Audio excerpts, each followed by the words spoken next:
અમુક job training લગભગ 300 થી વધારે જોબ ટ્રેનિંગ હોય. હું નથી માનતી કે એટલી મોટા પાયા ઉપર કોઈ ગેરરીતિ છે કે 300 લોકોને છૂટા કરી દેવાની જરૂર હોય છે.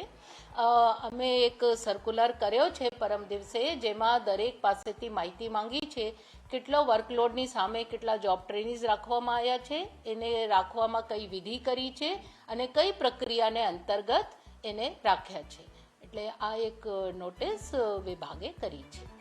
અમે પુરાવો માંગીએ છીએ કે 300 લોકો ગેરરીતિથી આવ્યા છે એટલો તો મોટો ના બને, કોઈ પણ સંસ્થામાં ના બને. આ પબ્લિક બોડી છે એટલે આવું કોઈક આક્ષેપ કરતા હોય અને પોતે માને છે આક્ષેપ કરનાર કે નહીં એટલે મોટે પાયા ઉપર નથી થઈ.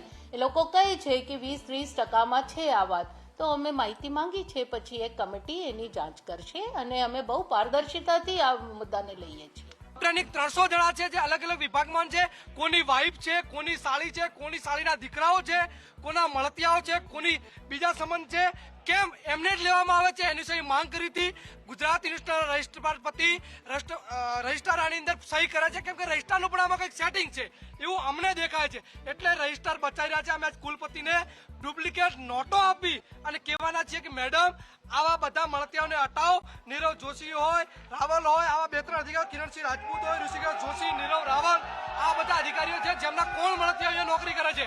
આપણા બધાને ખબર જ છે, યુનિવર્સિટીને પણ ખબર છે. એક્શન નહીં લેવામાં આવે કેમ કે શું આ અધિકારીઓ ક્યાંક ને ક્યાંક એમને પૈસા આપે છે કે શું આપે છે આ પણ એક વિષય છે.